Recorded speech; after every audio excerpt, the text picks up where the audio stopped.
عمر بن خطاب رضی اللہ تعالیٰ عنہ نے کہا، اے ابو عبیدہ بن جراح، لقد كنا أذلة فأعزنا الله بالإسلام فإذا ابتغينا العزة لغيره فأذلنا الله۔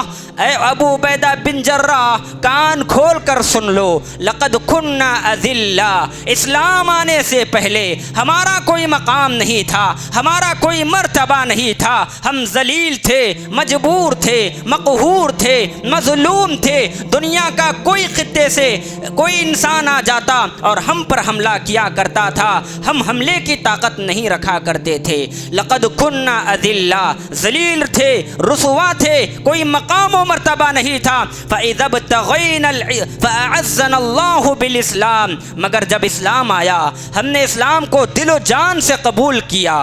فأعزنا اللہ بالاسلام، تو اس اسلام کے ذریعے سے اللہ تعالیٰ نے ہمیں دنیا میں مقام، مرتبہ اور عزت عطا فرمائی۔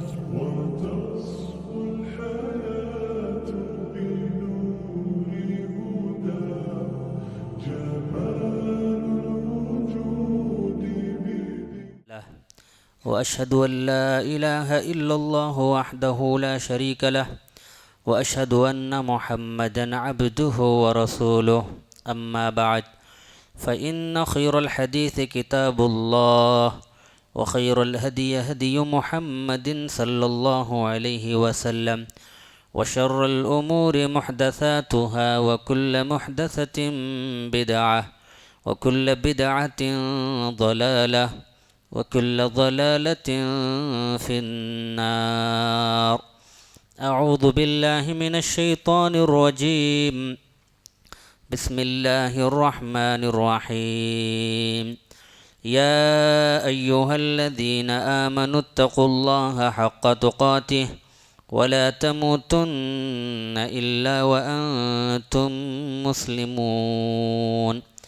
يا أيها الناس اتقوا ربكم الذي خلقكم من نفس واحدة وخلق منها زوجها وبث منهما رجالا كثيرا ونساء، واتقوا الله الذي تساءلون به والأرحام، إن الله كان عليكم رقيبا۔ يا أيها الذين آمنوا اتقوا الله وقولوا قولا سديدا يصلح لكم أعمالكم ويغفر لكم ذنوبكم، ومن يطع الله ورسوله فقد فاز فوزا عظيما۔ قال الله تبارك وتعالى في القرآن المجيد، يا أيها الذين آمنوا إن تنصروا الله ينصركم ويثبت أقدامكم۔ وقال النبي صلى الله عليه وسلم، لا تحاسدوا ولا تباغضوا ولا تدابروا ولا تقاطعوا، كونوا عباد الله إخوانا، المسلم أخو المسلم۔ تمام قسم کی تعریفات وحدہ لا شریک، خالق کائنات، مالک ارض و سما کے لیے ہے۔ لاکھوں کروڑوں درود و سلام ہو اس ہستی اقدس و مقدس پر جن کا نام نامی اسم گرامی محمد الرسول اللہ صلی اللہ علیہ وسلم ہے۔ محترم حضرات،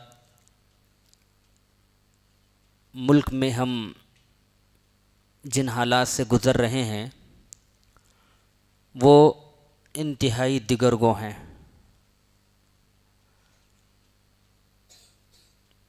ملک میں اقلیتوں کو یعنی مسلسل مسلمانوں کو کئی طرح سے پریشان کیا جا رہا ہے، اور یہ بات کسی سے مخفی، پوشیدہ، پنہا نہیں ہے۔ ہر عقل مند انسان اچھی طرح سمجھ سکتا ہے۔ تقریباً یہ خصوصاً 7-8 سالوں میں مسلمانوں کو جتنے مسائل کا سامنا کرنا پڑا ہے، شاید کہ 70 سال میں ایسے مسائل کا سامنا کرنا پڑا ہو۔ ہم سب جانتے ہیں بیجا ہماری شریعت میں کبھی مداخلت اندازی کی جاتی ہے، کبھی NRC CAA نام پر، CAA کے نام پر ہمیں ڈرایا دھمکایا اور پریشان کیا جاتا ہے۔ کبھی بابری مسجد کے انہدامی کارروائی کو لے کر غلط فیصلہ کر کے مسلمانوں کی زمین کو تنگ کرنے کی کوشش کی جا رہی ہے، تو کبھی مدارس اسلامیہ پر الزام لگا کر دہشت گردی کا، مدارس اسلامیہ کو یا بند کرنے کی بات کی جا رہی ہے یا پھر منہدم کرنے کی بات کی جا رہی ہے۔ اس کے علاوہ قوم کے، سماج کے، مسلم معاشرے کے جو علماء ہیں ان پر بھی شخصی دہشت گردی کا بسا اوقات الزام لگا کر، بہتان لگا کر ان کو پابند سلاسل کیا جا رہا ہے۔ کیا ان سب چیزوں کے باوجود ہمارے لیے یہ ضروری نہیں ہے کہ ہم آنکھ کھولیں؟ ہمارے لیے کیا یہ ضروری نہیں ہے کہ ہم سدھر جائیں یا نبی صلی اللہ علیہ وسلم کی سیرت کا مطالعہ کر کر، آپ صلی اللہ علیہ وسلم کی حیات طیبہ کا مطالعہ کر کر ہو بہو اسی طرح زندگی گزارنے کی کوشش کریں؟ ایک طرف یہ مسلسل مسلمانوں پر پریشانیوں کا سامنا کرنا پڑ رہا ہے، تو دوسری طرف مسلسل محمد رسول اللہ صلی اللہ علیہ وسلم کی حیات طیبہ کو بھی داغدار کیا جا رہا ہے۔ کبھی آپ کی شان میں گستاخی کی جاتی ہے، کبھی آپ کو کچھ کہا جاتا ہے، کبھی آپ صلی اللہ علیہ وسلم کے کارٹونز بنا کر مسلمانوں کے دلوں کو مشتعل کیا جاتا ہے، مسلمانوں کے جذبات سے کھیلا جاتا ہے۔ بسا اوقات ہمارے مسلم بھائیوں کی موب لنچنگ کر کے ہمیں پریشان کیا جاتا ہے۔ یہ تمام مسائل ہمارے لیے پریشانی کے لیے ضروری ہے، یعنی ان تمام مسائل کی وجہ سے مسلمان ایسا محسوس کر رہا ہے کہ ہمیں یہاں پر تنگی کا سامنا کرنا پڑ رہا ہے۔ ایسے وقت میں مسلمانوں پر یہ ذمہ داری عائد بنتی ہے وہ محمد رسول اللہ صلی اللہ علیہ وسلم کی سیرت کو اپنائیں۔ آپ تاریخ اسلام کا مطالعہ کیجئے، خصوصاً ابتدائے اسلام کا۔ مسلمانوں کو سرزمین مکہ کے لوگ، زمانے جاہلیت کے لوگ، عرب کے لوگ بھی ستایا کرتے تھے۔ مسلمان اقلیت میں تھے، مسلمان کم تھے، مگر جب لوگ اسلام قبول کرتے، آپ صلی اللہ علیہ وسلم کے ذریعے دائرہ اسلام میں داخل ہوتے، تو یہ تو حالات کچھ نہیں ہیں، اس وقت کے حالات اور زیادہ خطرناک تھے۔ مسلمانوں کو اور زیادہ ستایا جاتا تھا، مسلمانوں کو اور زیادہ مارا جاتا تھا، مسلمانوں کے گھروں کو چھین لیا جاتا تھا، ان کی معیشت کو ختم کیا جاتا تھا۔ ہمیں غور کرنا ہے، مسلمان جب تو کم تھے، اقلیت میں تھے، لیکن وہ کیا ذرائع تھے، وہ کیا اسباب تھے کہ محمد الرسول اللہ صلی اللہ علیہ وسلم کو اور صحابہ کرام کو چند ہی سالوں کے بعد اللہ رب العالمین نے کامیابی عطا فرمائی۔ نبی صلی اللہ علیہ وسلم کی سیرت کو دیکھ کر ہمیں ہو بہو اسی طرح زندگی گزارنی چاہیے۔ آپ صلی اللہ علیہ وسلم کی اگر سیرت کا مطالعہ کیا جائے تو ہمیں چند باتیں معلوم ہوتی ہیں جن پر چل کر آپ صلی اللہ علیہ وسلم خود اور صحابہ کرام نے کامیابی حاصل کی۔ کیوں ہمارے لیے محمد الرسول اللہ صلی اللہ علیہ وسلم کی سیرت ہی اڈل ہے؟ سب سے پہلے یاد رکھیں، آپ صلی اللہ علیہ وسلم کی سیرت پر چلنے کا حکم خود قرآن مجید میں اللہ تعالیٰ نے دیا ہے۔ آپ صلی اللہ علیہ وسلم کو بحیثیت آئیڈیل نمونہ اختیار کرنے کا حکم یہ اللہ رب العالمین نے امت مسلمہ کو دیا ہے، اور اس لیے بھی آپ صلی اللہ علیہ وسلم کی قیادت و سیادت کمال کی قیادت اور سیادت تھی۔ آپ صلی اللہ علیہ وسلم نے مکہ جیسی سرزمین پر، مدینہ جیسی سرزمین پر دنیا والوں کو یہ دکھلا دیا کہ اگر دنیا کے لوگ آپ صلی اللہ علیہ وسلم کی سیرت کا مطالعہ کر کے آپ صلی اللہ علیہ وسلم کے ان رہنمایانہ اصول پر اگر چل جائیں گے تو یقیناً دنیا انسانیت کو فلاح ملے گی، کامیابی ملے گی، کامرانی عطا ہوگی۔ قرآن مجید میں اللہ تعالیٰ نے فرمایا ان تنصروا اللہ ینصرکم ویثبت اقدامکم، اگر تم اللہ رب العالمین کی مدد کرو گے تو اللہ تعالیٰ تمہاری مدد کرے گا۔ مگر آج افسوس کا مقام ہے، محمد الرسول اللہ صلی اللہ علیہ وسلم جو ہمارے لیے باعث ہدایت ہیں، ہمارے لیے باعث آئیڈیل اور نمونہ ہے، آج کی نوجوان نسل محمد الرسول اللہ صلی اللہ علیہ وسلم کی سیرت سے واقف نہیں ہے۔ لوگوں کو اور لوگوں کا تو پتہ ہے، اداکاروں کو تو پتہ ہے، ہیروں کے تعلق سے ان کی بائیوگرافی معلوم ہے، مگر جب بات محمد رسول اللہ کی آتی ہے، جنہوں نے اسلام کو اس دنیا انسانیت پر نافذ کیا، جن پر قرآن مجید نازل ہوا، جنہوں نے لوگوں کو جینے کا طریقہ سکھایا، جینے کا سلیقہ سکھایا، آج مسلمان امت محمد الرسول اللہ صلی اللہ علیہ وسلم کی سیرت کو یکسر بھلا بیٹھی ہے، جبکہ قرآن مجید میں اللہ نے فرمایا لقد کان لکم فی رسول اللہ اسوۃ حسنہ، لوگو سنو محمد الرسول اللہ صلی اللہ علیہ وسلم تمہارے لیے آئیڈیل ہیں، نمونہ ہے، اگر کامیابی چاہتے ہو تو محمد الرسول اللہ صلی اللہ علیہ وسلم کی سیرت کو اپناؤ۔ آپ صلی اللہ علیہ وسلم نے چند اسباب کو اپنا کر ہی مکہ اور مدینہ جیسی سرزمین پر کامیابی حاصل کی۔ ان میں سب سے پہلی چیز توحید ہے۔ مسلمانوں کو یہ بات ذہن نشر کر لینی چاہیے، اللہ تعالیٰ نے مسلمانوں کو دنیا عالم میں اگر مقام مرتبہ منصب عطا کیا ہے تو اس کی سب سے بڑی وجہ توحید ہے۔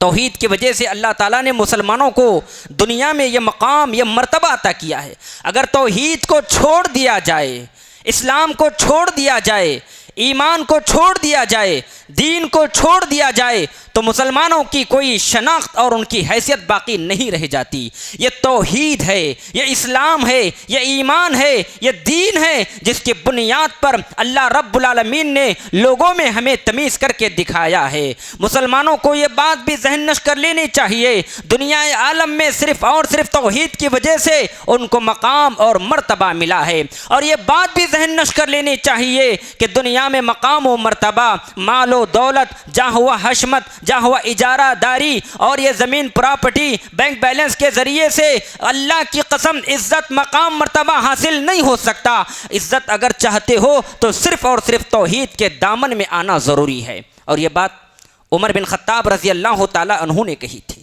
عمر بن خطاب رضی اللہ تعالیٰ عنہ نے کہا تھا لقد كنا اذلہ فاعزنا اللہ بالاسلام فاذا ابتغینا العزة لغیرہ فاذلنا اللہ۔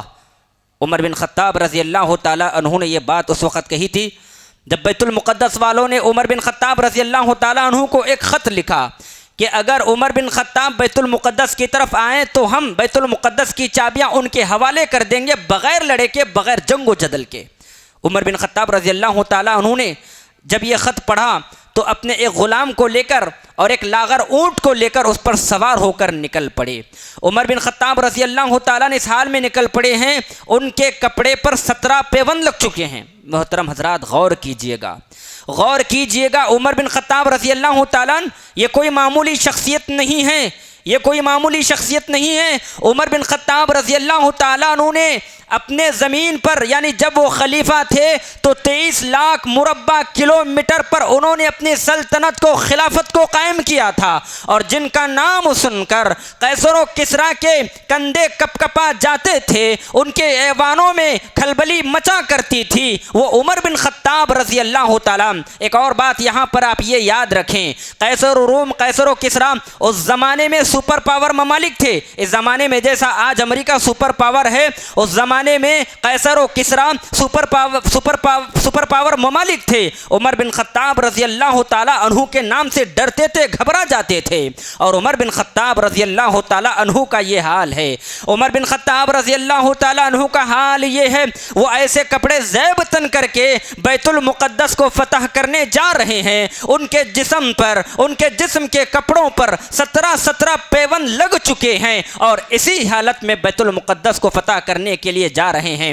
جب بیت المقدس کی سرحد کو عبور کرنے کا وقت آیا تو بیٹھنے کی باری غلام کی آئی۔ غلام نے کہا اے امیر المومنین، میں اگر اونٹ پر بیٹھ جاؤں اور بیت المقدس کی سرحد کو آپ عبور کر رہے ہیں، آپ کے ہاتھ میں اونٹ کی نکیل ہے، رسی ہے، تو لوگ خدا نخواستہ یہ نہ سمجھ بیٹھیں کہ میں امیر المومنین ہوں اور آپ میرے غلام ہیں۔ میں چاہتا ہوں گرچہ کہ باری بیٹھنے کی میری ہے، آپ اونٹ پر بیٹھ جائیں، میں نکیل تھاموں گا۔ لیکن عمر بن خطاب رضی اللہ تعالیٰ عنہ پر قربان جائیے، آپ کے عدل و انصاف پر قربان جائیے۔ آپ نے کہا اسلام عدل و انصاف کا حکم دیتا ہے، تم اونٹ پر بیٹھ جاؤ، دنیا دیکھے گی کہ عمر بن خطاب اونٹ کی نکیل تھام کر بیت المقدس کی سرحد کو عبور کر رہا تھا۔ جب بیت المقدس کی سرحد کو عمر بن خطاب رضی اللہ تعالیٰ عنہ عبور کر بیٹھے تو بیت المقدس کے لوگوں کو پتا تھا کہ آج کے دن فلاں دن عمر بن خطاب بیت المقدس کو فتح کرنے کے لیے آ رہے ہیں۔ بیت المقدس کا سارا شہر عمر بن خطاب کے استقبال کے لیے کھڑا ہوا ہے، لیکن جب عمر بن خطاب رضی اللہ تعالیٰ عنہ کے بجائے اونٹ پر بیٹھے شخص غلام پر نظر پڑتی ہے تو سارے بیت المقدس والے سمجھتے ہیں شاید کہ یہی عمر بن خطاب ہیں۔ لوگ عمر بن خطاب کو چھوڑ کر اس غلام کی طرف لپک بیٹھے کہ شاید یہی عمر بن خطاب رضی اللہ تعالیٰ عنہ ہیں، لیکن حاضرین میں مجمع میں ایک شخص جن کو ابو عبیدہ بن جراح رضی اللہ تعالیٰ عنہ کہا جاتا ہے، وہ بھی عمر بن خطاب رضی اللہ تعالیٰ عنہ کے استقبال کے لیے کھڑے تھے۔ لیکن جب عمر بن خطاب اندر آئے تو ابو عبیدہ بن جراح رضی اللہ تعالیٰ عنہ کو یہ بات ناگوار گزری کہ عمر بن خطاب آئے ہیں تو اونٹ کی نکیل تھامے ہوئے آئے ہیں۔ عمر بن خطاب بیت المقدس کی سرحد کو عبور کیے تو ان کے جسم پر 17 پیوند لگ چکے ہیں۔ یہ کیسی حالت میں عمر بن خطاب رضی اللہ تعالیٰ عنہ بیت المقدس کی فتح کرنے کے لیے آئے ہیں؟ ان کو یہ بات ناگوار گزری۔ وہ امیر المومنین عمر بن خطاب رضی اللہ تعالیٰ عنہ کے پاس گئے اور ان کے کان میں کہنے لگے، اے امیر المومنین عمر بن خطاب رضی اللہ تعالیٰ عنہ، کیا ہی بہتر تھا کہ اگر آپ اچھی سی پوشاک، اچھا سا لباس زیب تن کر کے آتے تاکہ عیسائیوں کے دلوں میں، غیر مسلموں کے دلوں میں آپ کا رعب، آپ کا دبدبہ، آپ کا خوف، آپ کی دہشت، آپ کی سطوت بیٹھ جاتی، وہ آپ سے ڈر جاتے۔ عمر بن خطاب رضی اللہ تعالیٰ عنہ جیسے ہی اس بات کو سماعت کیا تو وہ غصے سے بھڑک اٹھے اور کہنے لگے،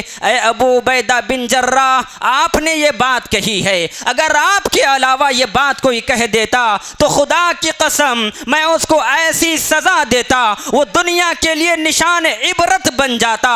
سنو ابو عبیدہ بن جراح۔ اس کے بعد عمر بن خطاب نے ایک قول سنایا۔ یہ قول ہر مسلمان، ہر نوجوان کو ذہن نشر کر کے زندگی گزارنی۔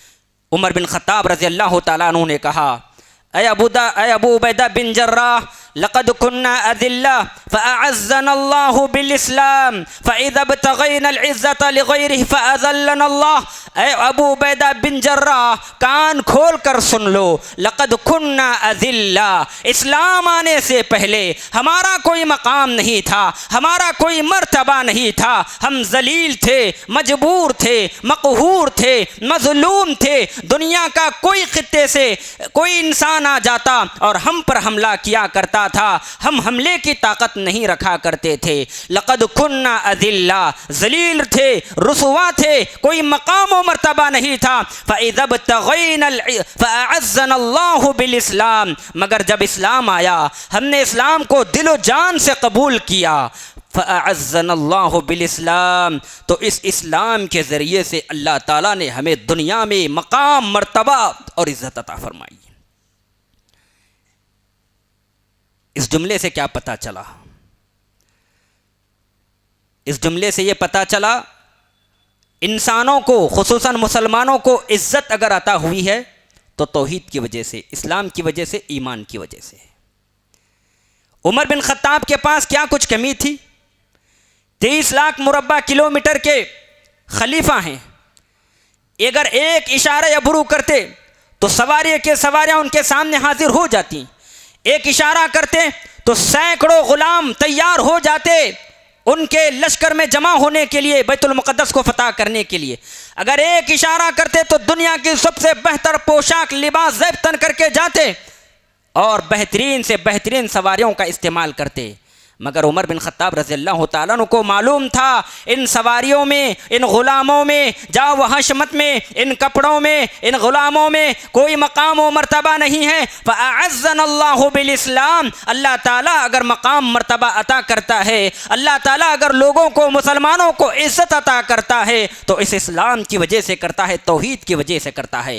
پھر اس کے بعد انہوں نے کہا فَإِذَا ابْتَغَيْنَا الْعِزَّةَ لِغَيْرِهِ فَأَذَلَّنَا اللَّهُ، اگر اسلام کو چھوڑ چھوڑ کر، اگر دین کو چھوڑ کر، اگر توحید کو چھوڑ کر مسلمان دیگر چیزوں سے عزت کو حاصل کرنے کی کوشش کریں گے، مسلمان توحید کو، اسلام کو چھوڑ کر ان کپڑوں کے ذریعے سے، تجارت کے ذریعے سے، مال و دولت کے ذریعے سے عزت کو، مقام کو، مرتبے کو حاصل کرنے کی کوشش کریں گے، فَأَذَلَّنَا اللَّهُ، تو اللہ تعالیٰ پھر سے مسلمانوں کو ذلیل کر دے گا، پھر سے لوگوں کو ذلیل کر دے گا۔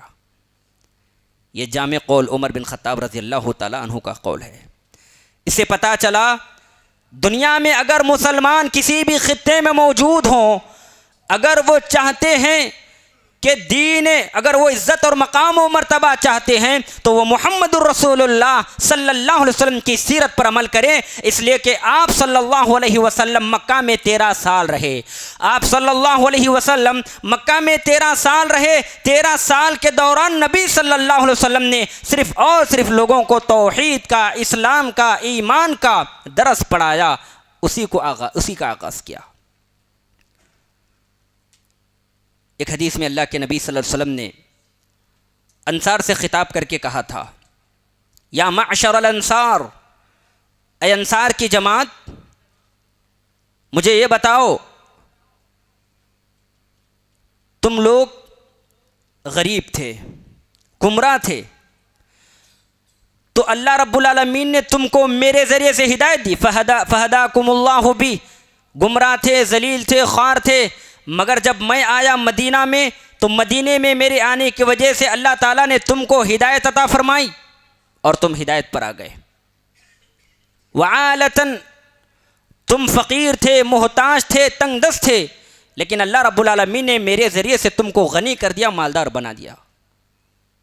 ومتفرقین فجمعکم اللہ بی، تم جدا جدا تھے، تمہارے درمیان اختلاف تھا، میری وجہ سے اللہ رب العالمین نے تم کو ایک جگہ جمع کیا۔ اگر مسلمان بھی چاہتے ہیں کہ دنیا میں ان کا مقام، مرتبہ، عزت ہو تو وہ شرک سے توبہ کریں، قبر پرستی،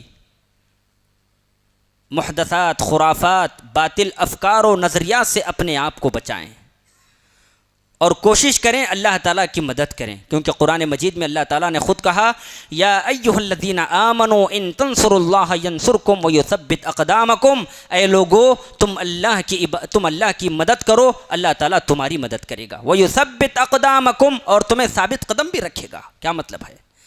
مطلب ہے کہ تم اللہ کی عبادت کرو، اللہ تعالیٰ تمہاری مدد کرے گا، ویثبت اقدامکم، اور نہ صرف تمہاری مدد کرے گا بلکہ تمہیں ثابت قدم رکھے گا۔ دین کے معاملے میں، عبادت کے معاملے میں جو پریشانیاں، تکلیفوں کا سامنا ہوگا، ان تکلیفوں پر اللہ رب العالمین تمہیں ثابت قدم رکھے گا، تم دین اسلام پر ثابت قدم رہو گے۔ محترم حضرات، غور کیجئے گا، آج جن حالات سے ہم دوچار ہیں یہ حالات کچھ نہیں ہیں، اس سے زیادہ خطرناک حالات تو محمد الرسول اللہ صلی اللہ علیہ وسلم کو اور صحابہ کرام کو آئے ہیں۔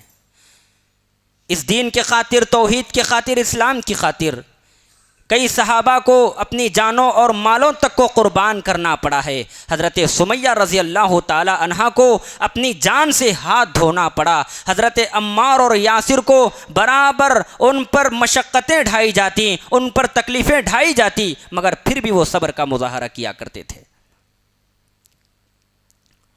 اور آپ صلی اللہ علیہ وسلم کو بھی اس توحید کے راستے میں بے پناہ ستایا گیا ہے۔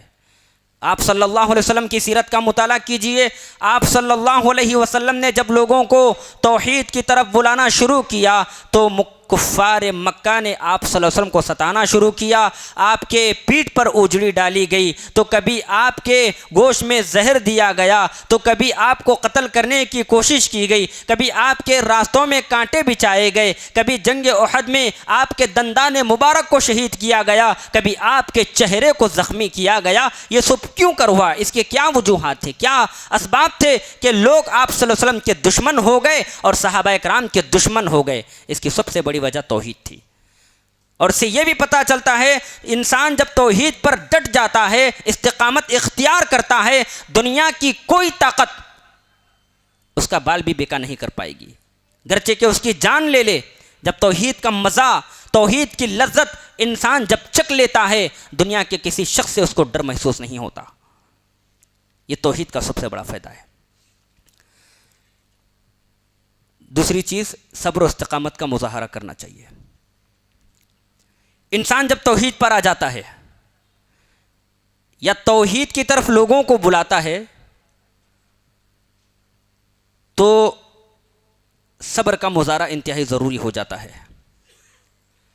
جتنے بھی انبیاء اس دنیا میں مبعوث ہوئے، توحید کا جب انہوں نے آغاز کیا، لوگوں کو توحید کی طرف بلایا، تو تمام انبیاء کو صبر کا مظاہرہ کرنا پڑا ہے.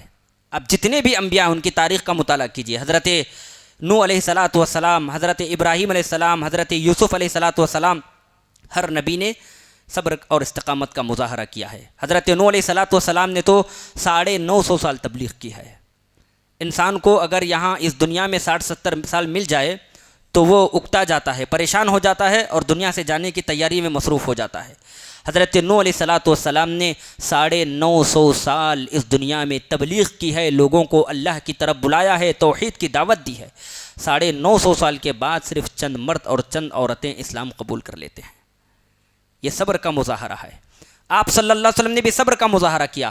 آپ صلی اللہ علیہ وسلم نے نہ صرف صبر کا مظاہرہ کیا بلکہ صحابہ کرام کو بھی صبر کا مظاہرہ کرنے کی تلقین فرمائی ہے. چونکہ صحابہ کرام جب اسلام قبول کر لیتے تو بسا اوقات بعض صحابہ کرام غلام ہوتے یا کسی کے ماتحت ہوتے اور ان کے آقا یعنی ان کے بڑے صحابہ کرام کو پر شدت کیا کرتے تھے، صحابہ کرام کو ستایا کیا کرتے تھے. حضرت عمار، حضرت یاسر، حضرت سمیہ رضی اللہ تعالیٰ عنہ کے تعلق سے آتا ہے ابو جہل ان کو برہنہ کر کے تپتی ہوئی ریگزار پر لٹا دیا اور ان پر مشقتوں پر مشقتیں ڈھایا کرتا تھا، ان پر ستم کیا کرتا تھا. یہ منظر جب نبی صلی اللہ علیہ وسلم نے اپنی آنکھوں سے دیکھا کہ میرے صحابہ کو پریشان کیا جا رہا ہے، اسلام کی وجہ سے، توحید کی وجہ سے، ایمان کی وجہ سے ان کو برہنہ کر کے تپتی ہوئی ریت پر لٹا کر ان پر مشقتیں ڈھائی جا رہی ہیں، تو آپ صلی اللہ علیہ وسلم کیا کر سکتے تھے؟ آپ نے ان کو صبر کی تلقین کی، کہا صبرن یا آل یاسر فإن موعدکم الجنہ، اے یاسر کے گھرانے والو تم صبر کرو اس لیے کہ تمہارا ٹھکانہ جنت ہے. اور اس کے ساتھ ساتھ آپ صلی اللہ علیہ وسلم اپنا دعوتی مشن کو بھی آگے بڑھایا کرتے تھے. نبی صلی اللہ علیہ وسلم نے صحابہ کرام کی مختلف ٹولیوں کو بانٹا تاکہ وہ لوگوں کے سامنے جا کر فردن سرن دعوت کا کام کر سکیں. تو مسلمانوں کو بھی آج کے حالات میں چاہیے وہ بھی نبی صلی اللہ علیہ وسلم کی سیرت سے سبق لیتے ہوئے فردن غیر مسلموں میں جا کر دعوت و تبلیغ کا کام کریں، ان کو توحید کی طرف بلائیں، اسلام کی طرف بلائیں، ایمان کی طرف بلائیں، اللہ تعالیٰ کا تعارف ان کے پاس بہتر انداز میں کروائیں تاکہ وہ بھی اسلام کی طرف آ جائیں، اسلام کے لیے ان کا بھی دل نرم ہو جائے. تیسری جو چیز ہے وہ اخوت، محبت، بھائی چارہ اور اتحاد و اتفاق. محترم حضرات، یہ بات آپ یاد رکھیں، کسی بھی قوم کی کامیابی کا راز اخوت، محبت، بھائی چارہ، اتحاد و اتفاق ہے. اور اختلاف، انتشار یہ قوم کی ذلت کا سب سے بڑا سبب ہے. قرآن مجید میں اللہ تعالیٰ نے فرمایا وَأَطِيعُوا اللَّهَ وَرَسُولَهُ وَلَا تَنَازَعُوا فَتَفْشَلُوا وَتَذْهَبَ رِيحُكُمْ وَاصْبِرُوا إِنَّ اللَّهَ مَعَ الصَّابِرِينَ. اے لوگو تم اللہ اور اس کے رسول صلی اللہ علیہ وسلم کی اطاعت کرو. ولا تنازعوا، آپس میں مت لڑو، آپس میں مت جھگڑو. خطاب کس سے ہے؟ یہ تمام امت مسلمہ سے ہے. امت مسلمہ ایک سیسا پلائی ہوئی دیوار کے مانند ہیں. ولا تنازعوا، جب تم مسلمان ہو تو لڑو مت، جھگڑو مت، دلوں میں بغض نہ رکھو، حسد نہ رکھو، کینہ کپٹ نہ رکھو. فتفشلوا، ورنہ تم بزدل ہو جاؤ گے. آج مسلمانوں کا یہی تو حال ہے، آج مسلمان کے دل بزدل ہو گئے ہیں.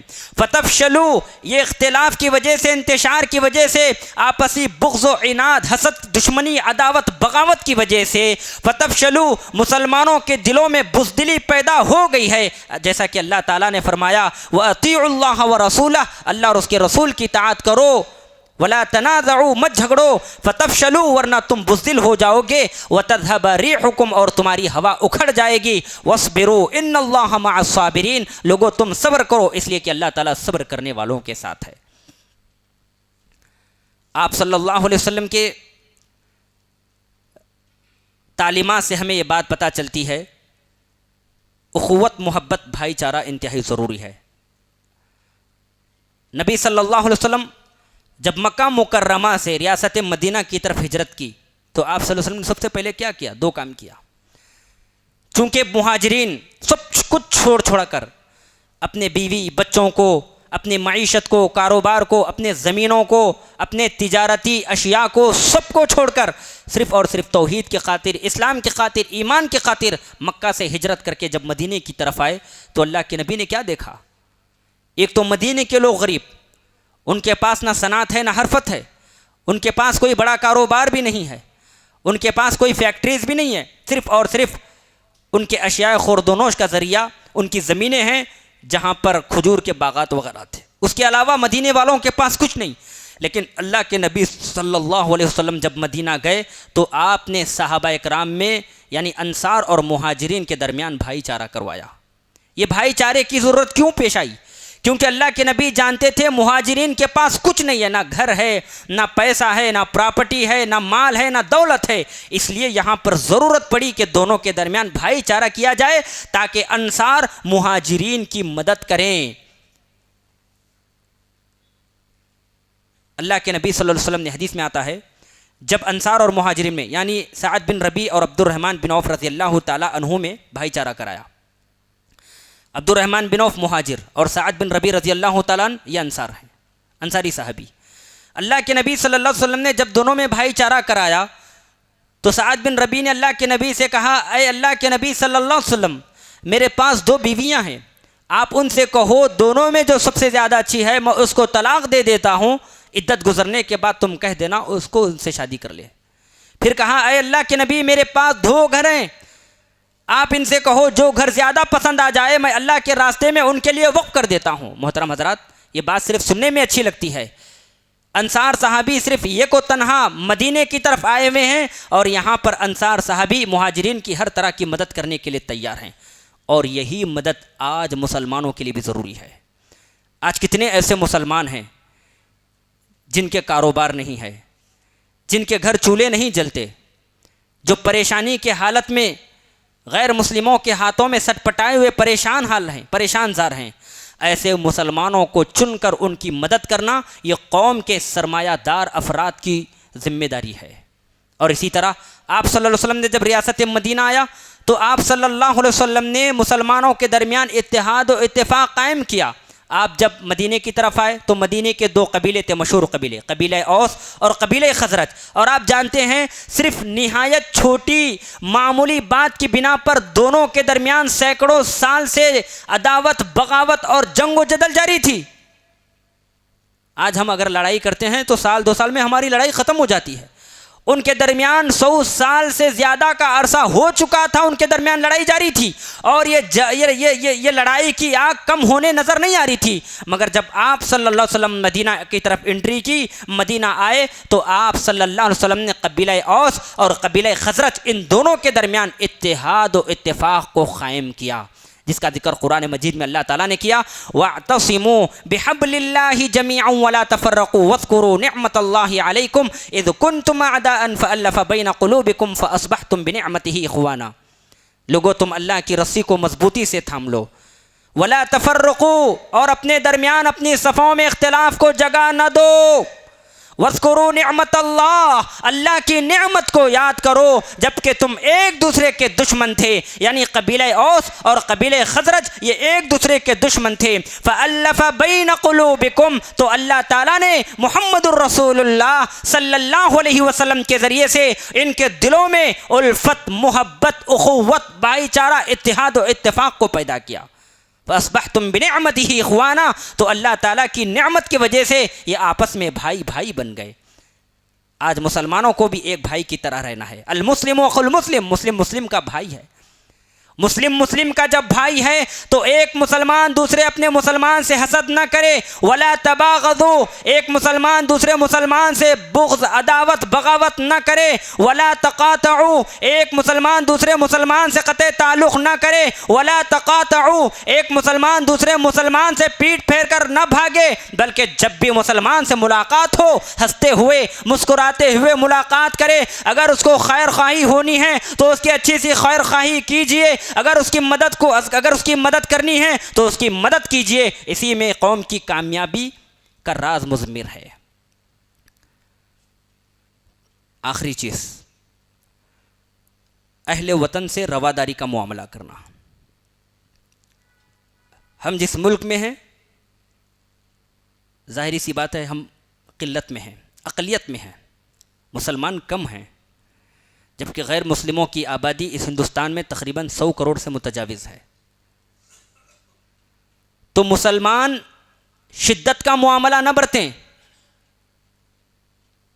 مسلمان اہل وطن کے ساتھ رواداری کا معاملہ کریں اور ان کے مذہبی اعتقادی عقائد کا، ان کے اقدار کا پاس و لحاظ رکھیں، ان کو گالیاں نہ دیں، ان کے معبودان کو گالیاں نہ دیں، کیونکہ خود اللہ رب العالمین نے غیر مسلموں کے معبودان باطلہ کو گالی دینے سے امت مسلمہ کو روکا ہے۔ قرآن مجید میں اللہ تعالیٰ نے فرمایا وَلَا تَسُبُّوا الَّذِينَ يَدْعُونَ مِن دُونِ اللَّهِ فَيَسُبُّوا اللَّهَ عَدْوًا بِغَيْرِ علم۔ اے مسلمانوں، تم غیر اللہ کے معبودان باطلہ کو گالیاں نہ دو، فَيَسُبُّوا اللَّهَ عَدْوًا بِغَيْرِ علم، وہ بغیر علم کے اللہ تعالیٰ کو گالیاں دے بیٹھیں گے۔ اور آج ایسا ہو رہا ہے، ہم اکثر میڈیا میں دیکھتے ہیں لوگ اللہ رب العالمین کی گستاخی کرنے پر اتر آتے ہیں۔ اس کی وجہ یہ ہے کہ ہم نے غیر مسلموں کے ساتھ رواداری کا معاملہ صحیح طور پر نہیں برتا، غیر مسلموں کے ساتھ ہم نے اخلاق کردار کا مظاہرہ پیش نہیں کیا۔ جب ہم مسلمان بحیثیت مسلمان ہونے کے اپنے اہل وطن کے ساتھ رواداری کا، اخلاق و کردار کا معاملہ مظاہرہ نہ کریں گے تو سختیاں تو پیش آئیں گی۔ آپ صلی اللہ علیہ وسلم نے جیسے رواداری کا معاملہ برتا، آپ صلی اللہ علیہ وسلم نے غیر مسلموں کے ساتھ جس طرح کے اخلاق کریمانہ اور آپ صلی اللہ علیہ وسلم نے جس طرح کے کردار سے ان سے پیش آیا، ان اخلاق کو، ان کردار کے ساتھ ہمیں بھی آج پیش آنے کی ضرورت ہے۔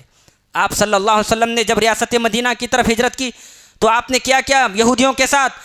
آپ صلی اللہ علیہ وسلم نے مدینے کی فضا کو پرامن برقرار رکھنے کے لیے یہودیوں کے ساتھ ایک میثاق کیا، جس کو تاریخ میثاق مدینہ کے نام سے جانتی ہے۔ آپ صلی اللہ علیہ وسلم کو معلوم تھا اگر یہودیوں کے ساتھ رواداری کا معاملہ کیا جائے تو اسی وقت مدینے کی فضا پرامن رہے گی۔ آپ نے میثاق کیا، یہ تو بات الگ ہے، بعد میں یہودیوں نے اس میثاق کا عہد و پیمان کی سرکشی کی، اس کو توڑ دیا۔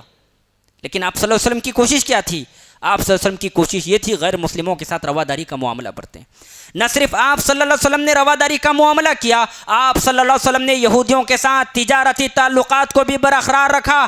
حدیث سے پتہ چلتا ہے، حضرت عائشہ رضی اللہ تعالیٰ عنہ کہتی ہیں آپ صلی اللہ علیہ وسلم کی زرہ ایک یہودی کے پاس 30 صاع جو کے بدلے میں رہن رکھی گئی تھی۔ اس کا کیا مطلب ہے؟ اس کا مطلب یہ ہے آپ صلی اللہ علیہ وسلم کے تعلقات، تجارتی تعلقات بھی تھے اور رہن وغیرہ رکھنے کے بھی تعلقات یہودیوں سے قائم تھے۔